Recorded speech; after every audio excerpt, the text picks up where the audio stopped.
Hoje a gente vai falar com o cara que promete gerar contratos de alto valor acima de R$ 10.000 para o seu negócio e ainda que possui uma taxa de conversão lá nas alturas. Hoje eu estou aqui com o Fernando Ferreira, para quem não conhece. Prazer em estar aqui como convidado hoje do episódio e nós vamos falar de conversão, tema que eu gosto bastante, hein, Fabiano? Isso mesmo, conversão, um pouquinho da sua história, como você começou, porque muita gente está chegando no podcast hoje e não sabe, não viu o primeiro episódio onde a gente contou, né? Então Sim. vai ser um bate-papo interessante. Então, bora lá pro conteúdo, bora direto lá.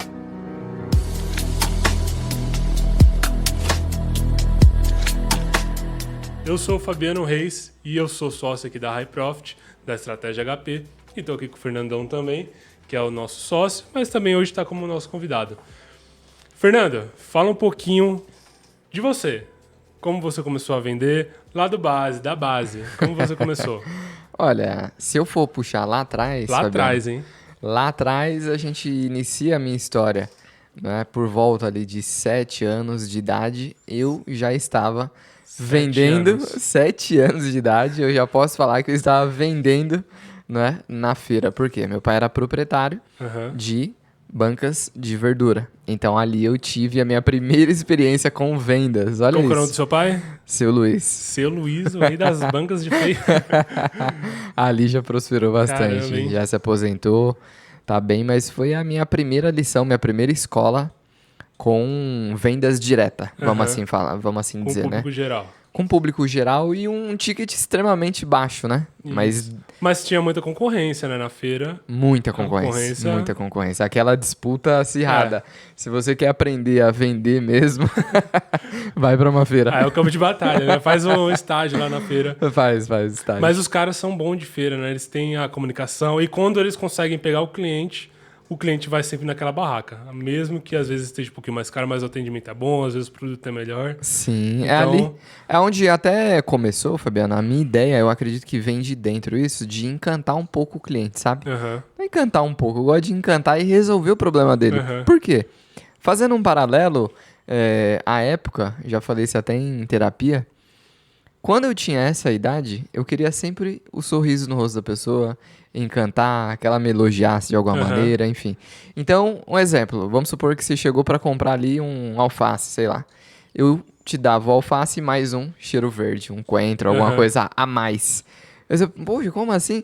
E no domingo seguinte, eu tinha certeza Que que a pessoa você ia voltar. voltaria. Olha isso, Mas LTV no volta. talo. Às vezes não custa 50 centavos dar um brindezinho assim, R$ 1 Sim. na época, né? É, não E a pessoa era voltava. até pro pessoal também. Pô, desde essa idade, né? Não é assim algo que eu falar pra você que eu era um dos trabalhadores ali, né? Que senão eu vou falar trabalho infantil, que hoje em dia a cultura do cancelamento, enfim, sei lá. Mas ali eu aprontava bastante também, né? Gostava Ah. de ir, jogar videogame. Ai, minha mãe fala que eu só fazia esse outro lado, né? Agora meu pai aproveitava, porque eu sabia vender. Aham. Mas eu aproveitava e comia bastante pastel, aproveitava muito. Ah, na feira devia ser aquela bagunça. Devia ter outros meninos da feira também, né? Sim. Mas com 7 anos também na feira. E você ficou até quantos anos lá na feira, mais ou menos? Cara, vamos colocar aí até uns 10, Uns 10 por aí, anos. uns 10, 11 anos, Então foi esse periodinho lá que você ficou. Esse período. Por Quando você ia quê? visitar seu pai, né? Isso, Geralmente você ia lá. quando eu visitava, eu ficava lá os finais de Aham. semana, daí a gente ia pra guerra, vamos Eu assim vou te dizer, falar né? que meu pai também começou a fazer feira quando eu tinha uns, acho que 15, 14 anos. Às vezes eu ia ajudar ele, mas eu vou ser sério, eu não gostava muito Não gostava? Você sempre Acho foi que eu do mais back, né? atrapalhava do que Você atrapalhava do mais que ajudar. atrapalhou, né? Atrapalhar o Vendi o cara. preço errado, troco errado. Dava prejuízo, né? Mas Aí falou, uma não vou coisa... chamar mais não. Uma coisa, ô Fabiano, que é legal, porque em todos esses anos a gente vai conhecendo os clientes, entendendo o gosto dos clientes, que muita gente hoje pergunta, pô, e no dia a dia, como que é? Quando você tem esse relacionamento de longo prazo, você acaba até conhecendo, quebrando novas objeções. Então essa busca por ter o cliente no primeiro momento e encantar ele e levar ele para o longo prazo, que é maravilhoso. Se Aham. se eu fizer um paralelo hoje, né, no nosso escritório, por exemplo, a gente não tem turnover. Ou seja, as pessoas que estão aqui, elas estão já fazem alguns anos. Então eu acho isso Aham. legal, sabe? esse relacionamento de longo prazo. Os nossos clientes, muitas das vezes hoje eu tenho clientes que compram 8, 9, 10 vezes com a gente, indica para outras pessoas, mas eu tô avançando muito ainda. Isso. Você Isso no conduz seu escritório de advocacia, né? Pra quem não Pra sabe, quem você não também é sabe. advogado, Isso. sua principal área. Quer que eu conte isso aí ou não? Conta também, vamos contar. Legal. Basicamente, quando depois dos 12, né, em diante, aí fui para uma área mais acadêmica, então comecei a estudar muito. Aham. Até mesmo antes de eu ir para a sexta série, existia um teste que era para ter proficiência em língua. Sabe aqueles centros de línguas Sei. que era oferecido pelo Estado? Então, eu fui aprovado pelas notas que eu tinha na quinta série em japonês. Caramba. Só que por não poder ir em razão da idade, eu não consegui fazer japonês. No ano subsequente, eu fiz espanhol. Então, foi já a primeira proficiência em línguas desde pequeno.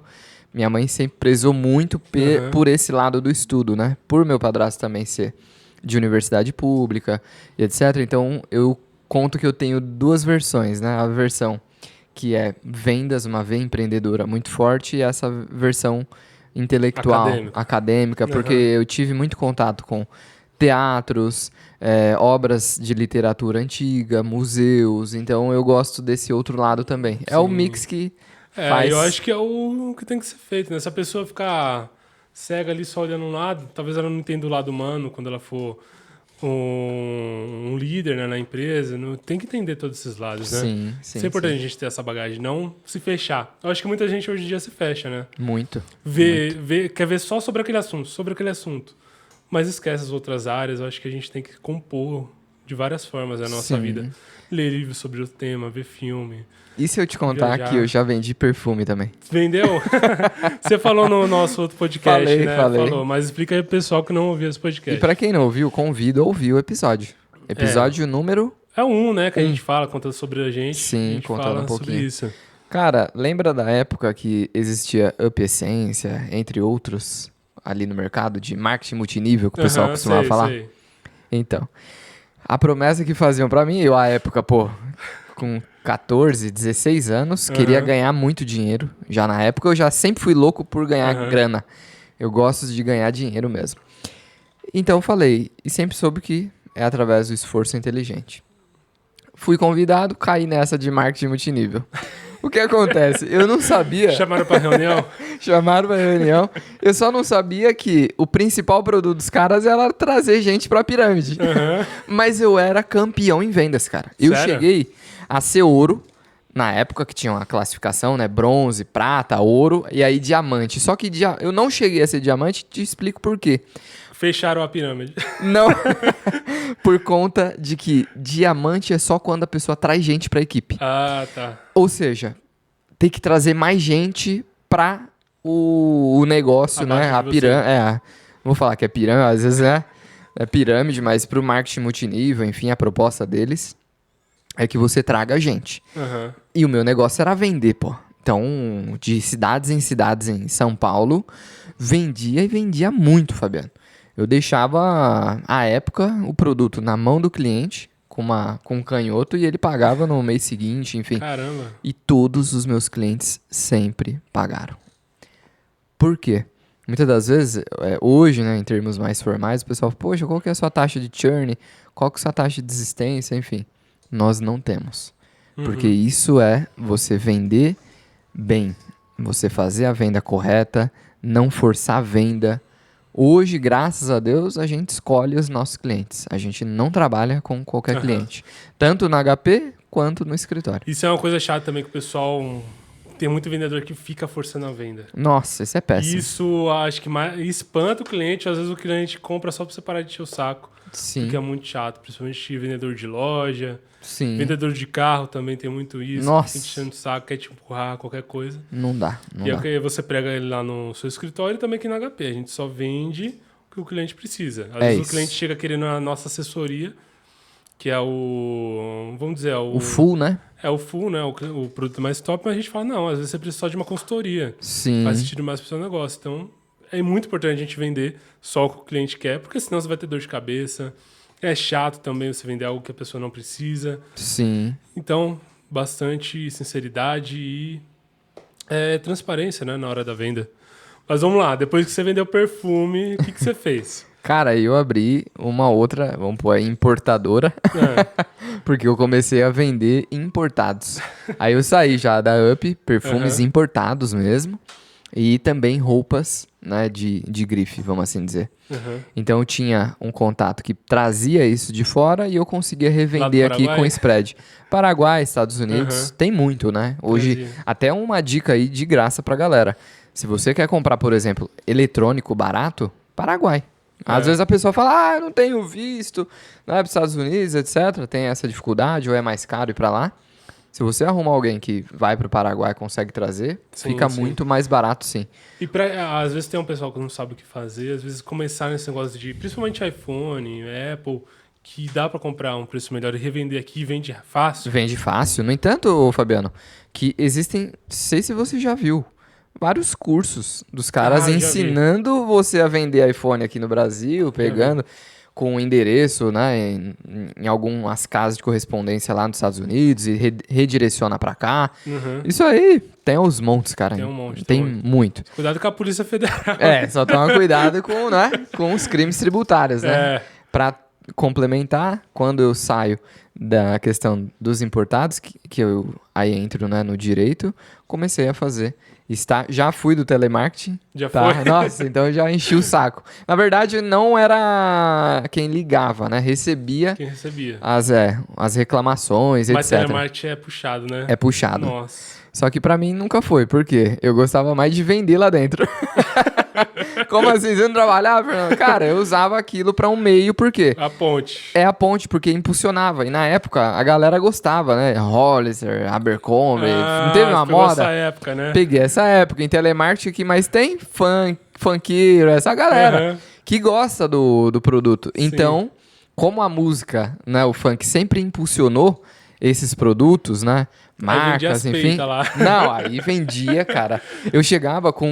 Não tem aquelas malas da Nike grandona, assim? Sei. De lado? De treino, né? Isso, essas de treino. Eu chegava com ela lotada. Ou seja, eu ganhava mais vendendo os meus próprios produtos lá dentro do que propriamente o salário do telemarketing. Você que trabalha de telemarketing. Intraempreendedorismo. E esse é um termo que as grandes empresas, né, as corporações gostam de intraempreendedores. Não óbvio como eu fazia, né? Porque era pra mim mesmo, né? O ilegal. Não é nem ilegal, ilegal pra empresa, né? Que ela não queria que você vendesse, isso, né? Que você olhasse. Mas o intraempreendedorismo, às vezes a empresa tem iniciativas lá dentro que a pessoa, né? Sim. Enfim. E tem gente que hoje, eu já vi casos de vender bolo de pote, vender doce, vender salgados. Depende da política da empresa, né, Fabiano? Sim, porque, tem gente que por compliance não deixa, ou por governança, enfim. A empresa, cada dono vai ter as suas regras, então a gente precisa... faz o Network Live antes na hora de sair, antes de entrar. E aí, cara, continuando, saí disso para entrar nos estágios, né, durante a faculdade. E fiz bastante estágio, passei por multinacional. Na multinacional fui já advogado. Lá eu entrei como assistente jurídico. Fui para advocacia lá, então fui promovido. E aí comecei a fazer pós-graduação, né? Então sou especialista em direito tributário e aduaneiro e em direito bancário e mercado de capitais, não é? Feito isso, quando eu estava prestes a abrir o meu próprio escritório, ainda estava nessa multinacional, eu já oferecia os meus serviços no mercado. Então, para mim, foi como... No dia que eu saí da empresa, eu já tinha 2 audiências para eu fazer. Já tinha cliente? Já tinha cliente, para uma empresa que tinha me contratado. De onde veio esse cliente? Networking mesmo. Então, eu fui indicado, né? Às vezes a pessoa, marketing de indicação funciona? Funciona e muito. É uma porta de entrada de qualquer empresa. Hoje, a gente tem bastante, né, Fabiano, aqui na estratégia, por exemplo, indicações. Porque as pessoas conhecem a gente, o nosso track record, as nossas credenciais, o nosso histórico. Já trabalhou você em algum lugar. Já trabalhou, enfim. E aí isso facilitou. Daí em diante foi... o resto você já sabe como a gente fala, né? Brincadeira. Mas daí em diante eu abri o próprio escritório. E aí foi... aquela guinada lá no digital, né? Que você começou. Que eu comecei. Você começou mais no offline, né? Com certeza, mais como todo offline. mundo começa. Isso. E depois você foi pro digital. No entanto, que eu conheci você em 2021. 2020. Eu lembro que foi do final de 2020, Sim. primeiro ano da pandemia. Fui lá por dezembro e depois a gente começou a trabalhar lá em janeiro. Que é o primeiro trabalho com você, que foi indicação também, né? Foi indicação também que eu conheci o Fabiano. E mais, Fabiano.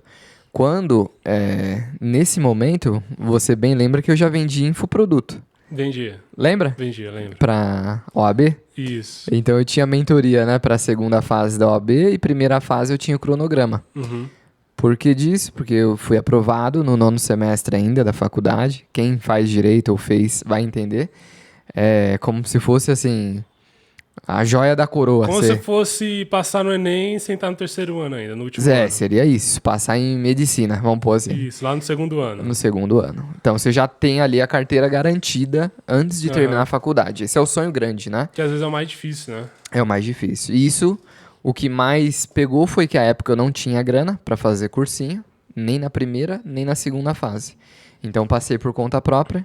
E aí eu queria contar um pouco desse meu método de estudo. Uhum. Então, eu sempre fui meio self-made, assim. Então, vendi bastante. Tenho vários depoimentos gravados ainda, porque isso é lembrança, é recordação, né?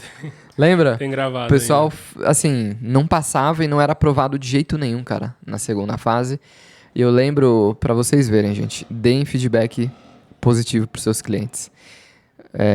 E negativo também, se prezar. Mas os feedbacks positivos me marcam muito, porque eu já vi pessoas chorarem comigo em call. Falar, cara, eu já tinha tentado 2, 3 vezes e foi por conta do seu programa. E eu sempre falo, não foi programa tão somente, foi seu esforço, seu trabalho, mas como um outro caminho, assim como a gente sugere, pode abrir portas, né? Uhum. Eu fico muito feliz quando vem esses feedbacks, sabe? Sim, a gente com certeza. fica com certeza. bem agradecido. Com certeza. E aí eu queria falar um pouquinho, né? Depois que você começou o digital e tudo mais. E aí você começou a investir em Google, toda essa história, que a gente já falou num podcast um pouco mais recente e também nos vídeos do YouTube. A gente fala bastante, já indica Então, se aí. você não segue lá nosso canal no YouTube, @Estratégia HP, se você joga lá na busca, a gente mudou, fez um rebrand geral. Sim. Para quem acompanhava mais das antigas, né? Não tão antiga que a gente começou recente, né? Começou esse ano no podcast. No entanto, até para deixar claro, né, pros nossos ouvintes, gente, Instagram, o YouTube, a gente começou a tracionar eles agora. Então, se você entrar lá, eu vou ter lá pouquíssimos seguidores, é porque já contei no episódio passado, inclusive, delete suas redes sociais. Tinha milhares de seguidores, deletei e recomecei do zero. Isso. Como missão mesmo, um propósito de colocar o máximo de empresários para ganhar dinheiro no digital. Essa é a missão aqui da Estratégia HP. E também você tinha um público que não tem nada a ver com o que a gente faz hoje, né? Como até você falou, você tinha um público composto por... um público majoritariamente do direito. Do direito, né? Advocacia. Então não tinha nada a ver. Então, por isso mesmo que a gente deu esse rebrand. A gente mudou a estratégia para a Estratégia HP. Até mesmo a gente explica lá no nosso Instagram, porque a gente fez isso, mas a gente pode falar aqui também, né? Para o pessoal, que é um bate-papo livre. Mas a gente mudou porque fica mais fácil, é algo mais fácil de se falar. A gente sentiu uma dificuldade nisso. Então, Estratégia HP, você acha a gente facilmente agora. Em qualquer lugar. Sem muita complicação, que a gente sentia isso do nosso público. Então, Estratégia HP, você vai achar meu perfil, o perfil do Fernando, lá no YouTube também. E vai sair muito conteúdo ainda, que a gente está só começando. Mas aí eu queria entrar no nosso tema aqui principal, que eu puxei lá no início do episódio, que eu falava sobre vendas de alto valor. Tá. Fala um pouquinho sobre vendas de alto valor e eu vou começar já com uma pergunta. Beleza. Existe um segredo para vender ticket de alto valor ou não? Existe um segredo mágico, alguma coisa assim ou não? Olha, mágica não existe, né? Não existe mágica, mas existe um passo a passo. As pessoas podem tentar, tá? O que eu sempre falo é validado, Fabiano, porque foi milhares de reais investido. Você sabe disso, a gente investe brutalmente em campanhas, em tráfego, em distribuição, enfim. A gente investe acima de 5 dígitos, então a gente tem track record para falar.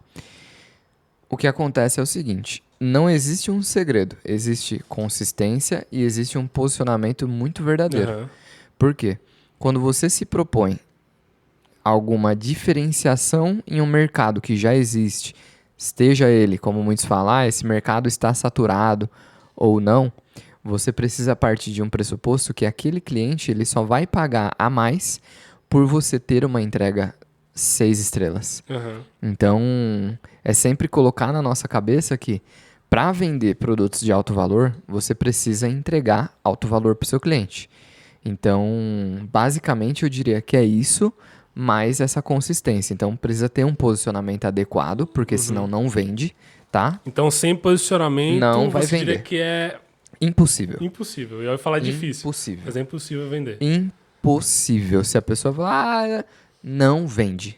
Você pode colocar na sua cabeça que você não vai vender contratos acima de 5 dígitos sem posicionamento. E posicionamento não é só o posicionamento no digital, é um posicionamento também no offline, porque as pessoas vão conhecer você, vão entender e saber quem é você, a sua história. E o profissional de serviço tem muito disso, né? Poxa, qual é a bagagem desse profissional para me entregar esse high level, esse produto high-end? Então tem muito dessa dedicação por trás, sabe? Não é só a venda tão somente. Porque o mercado de serviço, não sei se nem posso usar essa palavra, mas talvez ele esteja saturado, é uma palavra que eu não gosto de usar, sabe? Não, é saturado, Saturado não não tá, mas tá, tem muita gente, tem muita tá. concorrência. Tem muita concorrência. Então, por que a pessoa vai pagar mais Caro, em né? você se ela pode achar mais barato? Isso. Essa é a guerra que já me perguntaram. É uma pergunta também? Ou É não? uma pergunta, é uma pergunta. Mas Por quê? por quê? Por que ela pagaria mais caro ou se ela tem o mais barato? Ótimo. Quais são os principais pontos? Principais pontos, né? E isso eu tive até numa reunião que nós fizemos, né, com um potencial cliente da Flórida, dos Estados Unidos, que ele falou assim, cara, tem gente que sai na rua, faz esse trabalho por algumas centenas de dólares. Eu não faço. E aí perguntei, por quê? Ele falou, não, por conta da minha experiência, da minha valorização pessoal, por conta dos meus trabalhos. Então, Fabiano, o porquê a pessoa vai pagar mais caro é sempre uma hipótese que nós precisamos combater como a título de objeção, né? Por que ela pagaria mais caro? Te faço uma pergunta. Entre um aparelho China e um aparelho Apple, são 2 celulares, pode ser computadores, celulares, por que a pessoa paga mais caro num celular Apple ou num computador Apple? Simplesmente porque existe uma construção de posicionamento da marca e a marca entrega. Isso. Porque não adianta no mercado de alto valor você vender uma vez só. O lucro da empresa está na segunda ou terceira venda. Então é isso que a gente tem sempre que pensar. O mercado de alto valor, ele é valorizado pelo relacionamento. Então as pessoas pagam mais caro pela qualidade, pagam mais caro pelo relacionamento, pela diferenciação, pelo tratamento, pela personalização. Então tudo isso deixa um produto mais caro, um serviço mais caro. Um exemplo, eu fui fazer um exame hoje para medir o VO2. Aí quando eu cheguei, foi um cardio que fez esse exame. É um exame mais caro. E aí fui muito bem recebido, bem tratado. Depois do exame, ele me contou todos os aspectos do exame. Não era só medir o VO2, tinha ali taxa metabólica, taxa de gasto energético, gasto calórico. Foi explicando tudo. Detalhe, me apresentou toda a estrutura da clínica, me apresentou diversas áreas. Depois, ao final, fiz o exame. Esse exame envolve correr bastante, né? Depois do exame, me convidou para fazer uma botinha. Sabe aquela botinha que infla? Quando você põe de escorredor, de jogador, corredor. Fiz a botinha. Olha o tratamento. Se eu vou fazer um ECG em outro lugar, que é um eletrocardiograma, às vezes eu falo sigla porque tem bastante cliente médico. É simples. É um negócio que o cara põe os plugs ali no seu peito, 5 minutinhos na esteira, chegou, tá bom, tudo pronto, tchau e benção. É, assim. Não tratam Geralmente você assim. como... Você sabe disso. Sim, sim. Gente, pega linhas de serviço laboratorial e etc. Laboratório. Poxa, você vai no laboratório, você está em jejum. Tem laboratório que depois de você fazer os exames, você estava em jejum, te oferece um desse jejum, um café da manhã. Sim.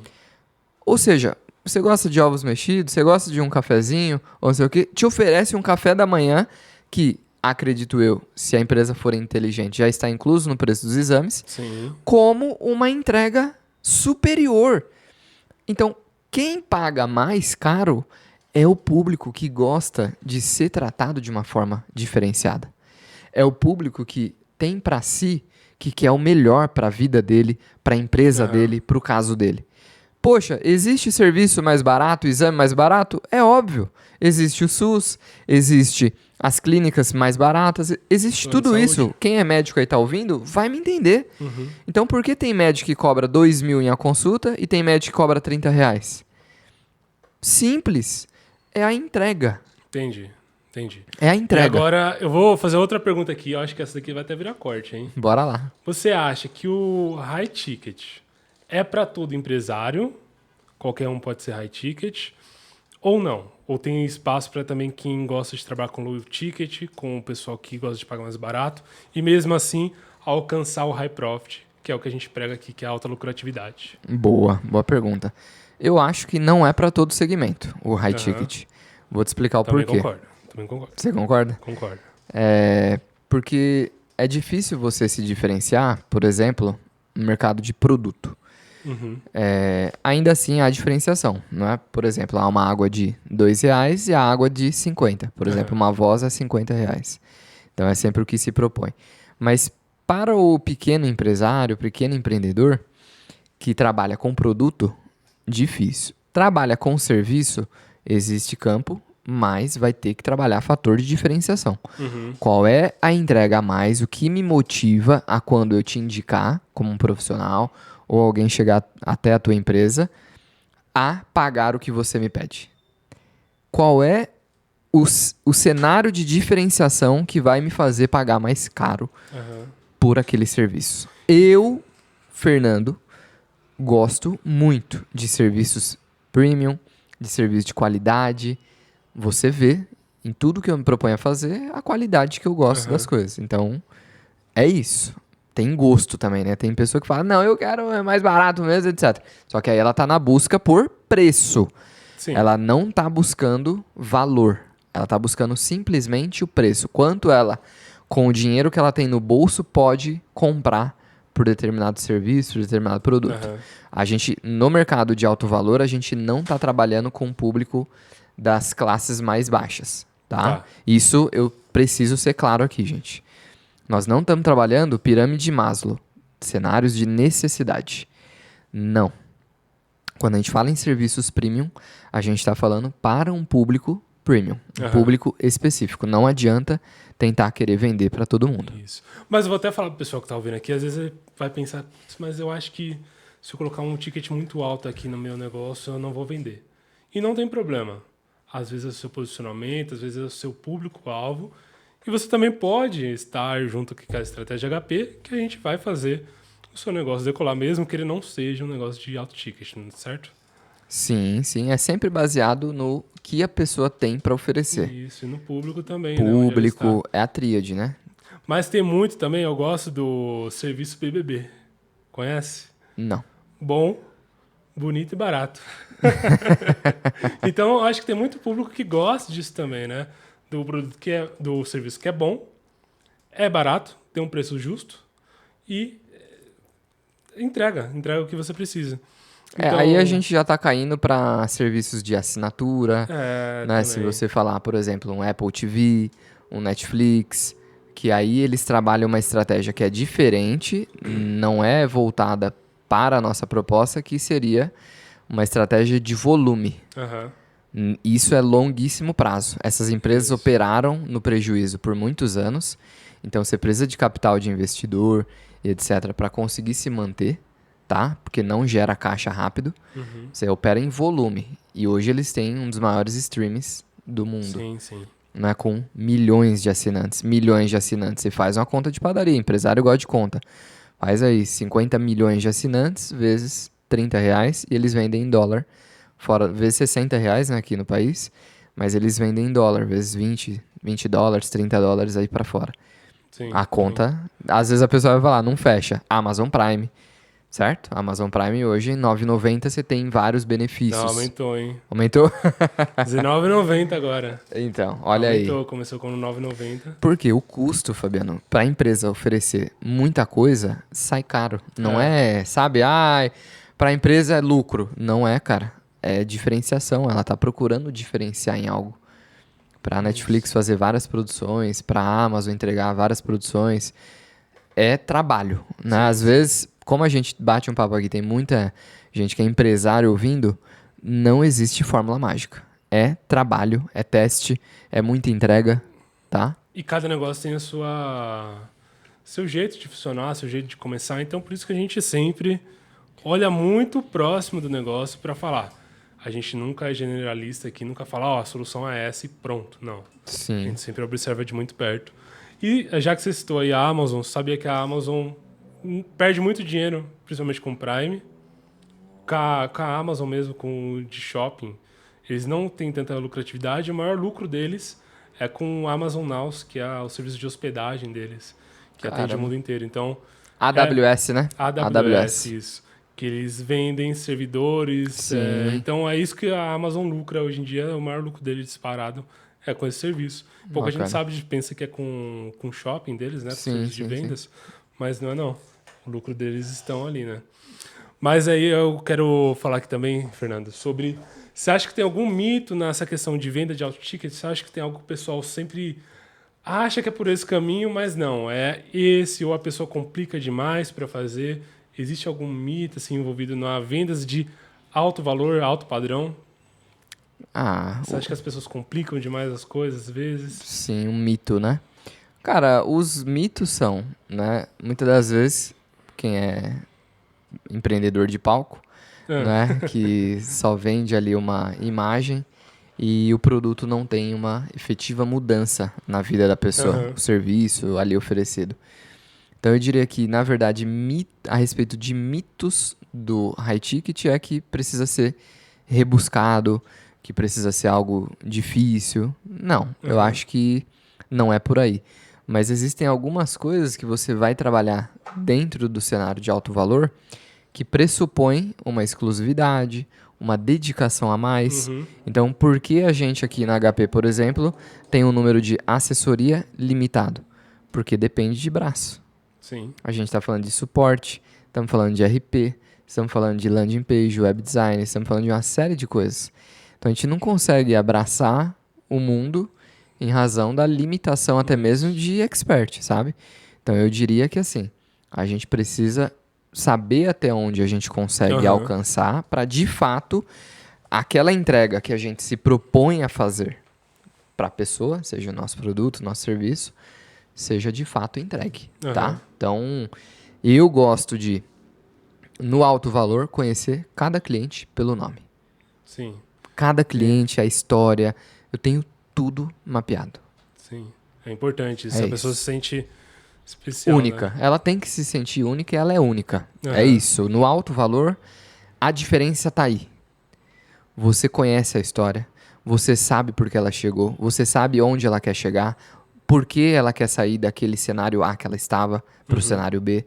Então, são reuniões que duram aproximadamente 1 hora, 1 hora e meia, porque você quer ouvir a história, você quer ouvir por trás daquela pessoa o que ela de fato quer com esse serviço, sabe? O alto valor tá aí. Isso. Na E aí que entrega você full. citou a questão das reuniões. Qual que você diria que é o fator principal para ter uma boa taxa de conversão ali na reunião? Boa. Para você não ficar perdendo Perdendo tempo e também não convertendo nada, né? Boa. Relacionamento, né? Relacionamento é uma das coisas, porque as pessoas hoje, elas não são ouvidas, só são ouvidas muitas das vezes em terapia, Verdade. né? Então, cria-se uma cultura de vendas muitas das vezes fraca no sentido, a meta é X, preciso alcançar a meta. Só que alcançar a meta a que custo? Será que você está vendendo direito, que é o que a gente falou no início? Será que você está entregando a verdade para esse cliente? Porque o time de CS depois vai sofrer, se não tiver. Sim. Concorda? A taxa de churn vai subir, inadimplemento vai subir, tudo sobe, que é negativo. Agora, quando você vende direitinho, entende a história, você conversa, tem casos semelhantes para mostrar o seu track record. Uhum. Você consegue ali. A pessoa ela já chega com essa gana de querer contratar o seu serviço. Entendi. Porque ela já tem o seu track record no digital se estiver bem posicionado. E aqui na Estratégia HP a gente se propõe Exatamente. a ajudar exatamente. nisso. E aí, então, você diria que para a pessoa que quer começar hoje, implementar essa questão do ticket mais alto no negócio, bem resumidamente, por onde ela começa? Fator principal. Posicionamento, atração. Posicionamento. O que você acha? Principal. Posicionamento? Posicionamento por quê? Não adianta você ter um caminhão de gente na sua porta e você não está preparado para receber. Uhum. Então, se você quer começar uma obra, começar qualquer coisa, você tem que começar pela fundação. A fundação de qualquer empresa é o posicionamento, é um brand book bem adequado ali. Não estou falando de páginas e mais páginas de PDF, estou falando de propósito, alinhamento, quais são os diferenciais daquela empresa, o que ela se propõe a entregar de diferente. Posicionou isso no off? Posicionou. Vamos para o digital. Digital a gente está falando de Google My Business, estamos falando de site, estamos falando de canais de atração de novos clientes, né? O YouTube, eventualmente Spotify, eventualmente o Instagram, entender qual o canal desejado. Estruturou tudo isso, começar o trabalho de consistência. Então aí é todos os dias ter conteúdo de alto valor, entregar valor para os clientes, ter as campanhas no ar e aí a máquina começa a girar. Isso. Parece fácil, né? Falar em 1 minuto, me esforcei aqui falar em 1 minuto, mas é uma construção que leva algum tempo. Nossa, demora, hein? Demora. E demora. Você às vezes bate muita cabeça se você não tem uma orientação boa, né? Não, esquece. Olha, posso te falar uma coisa? Fala aí. Pro empresário, você vai se frustrar se você quiser fazer isso sozinho. A gente já faz coisa demais sozinho. O empresário tem mania de cuidado financeiro, cuida de post, cuida de marketing, cuida de, sabe, tudo. Gestão de pessoas, etc. Cuida de todas as áreas da empresa. E aí, acha que vai dar conta de mais essa. Não vai. Contrata. E contrata direito. Estratégia HP. Isso. Igual a gente falou, a gente não vende o que você não precisa. Não, você esquece. Se a gente não conseguir ajudar a pessoa, nós não vamos te vender nada. Exatamente. Pode aplicar. Vai ficar na aplicação o link, certo, Fabiano? Para a pessoa, poxa, eu quero conhecer, quero entender qual é o meu momento, enfim. Se a gente entender que não tem produto para te vender, esquece que a gente não vai te vender nada. Exatamente. Se você quiser fazer a sua aplicação, é fácil. Agora está muito fácil. Pode jogar lá no Google, Estratégia HP, vai aparecer lá, a gente em primeiros lugares da busca. Você vai ver logo no topo, fazer minha avaliação, ou vai lá no Instagram que o link está na bio, ou vai no YouTube também que está no link da descrição dos vídeos. Então tá fácil agora. A pessoa vai clicar, vai fazer a avaliação, e aí, igual o Fernando falou, a gente vai vender o que você precisa, hein? E se não tiver, a gente não vende. E aí você acompanha aqui os conteúdos nossos, Sim. que são conteúdos de alto valor. Só para você ter uma noção, lá no YouTube nosso, Estratégia HP, a gente tem mais de 40 conteúdos totalmente gratuitos. Bacana. E vai ter mais conteúdos durante a semana. Então, Sim. vai ter novas programações. Então, tá bem bacana a nossa esteira. É só o começo. Então, pra gente finalizar aqui, eu vou dizer para você o seguinte. Dica para a pessoa vender melhor. Você indica algum livro, algum filme, algum curso, treinamento, para a pessoa vender melhor, converter mais em reuniões. Vou indicar um de cada, né? Um filme que eu gosto bastante, O Lobo de Wall Street. Boa. Esse é sensacional. Assiste, se não assistiu. 2 horas de aprendizado, então vai assistir. E é um filme muito bom. Um filme muito bom, bem construído, bem legal mesmo. Um livro, Spin Selling, do Neil Hakan, eu gosto bastante, tá? Boa. Então esse vai fazer assim uma diferença brutal, porque ele é um livro basicamente voltado em pesquisa. O cara foi em campo, ele é pesquisador e ele passou a diferenciar quais são os vendedores que mais vendem e por que o vendem bem, né, o alto valor, e quais são os vendedores de baixo valor que vendem bem também baixo valor. Legal, uma pesquisa que separa, mostra os conteúdos de objeto de pesquisa dele, explica a estratégia SPIN, inclusive, deixa na bio também, Fabiano, a estratégia SPIN. Boa, é um mini treinamento que eu fiz lá. Cara, você vai gastar quase nada, então faz. Se você gostar, deixa o feedback. Você tem garantia do consumidor de 7 dias. Se não gostar, pega seu dinheiro de volta e sem crise. Mas a estratégia SPIN me baseio bastante por aí para falar um pouquinho para as pessoas, tá? Boa. E é isso. Eu diria que é isso. Eu acho que hoje o programa foi bom. Foi bom Foi demais. leve, foi legal. Foi um teste que a gente está fazendo aqui, que a gente vai trazer convidados. Então, se você é um profissional de serviço, você tem algo para contar pra gente, manda lá na nossa DM do É Instagram. isso aí, manda. A gente responde por áudio, responde um por um, todo mundo que chama lá na nossa DM. Então, vamos juntos. Obrigado aí. finalização, tem alguma coisa para falar? Obrigado por estar junto aqui, nos escutar até agora e nos vemos no próximo episódio. É isso, no próximo episódio a gente se vê. Até mais. Até mais.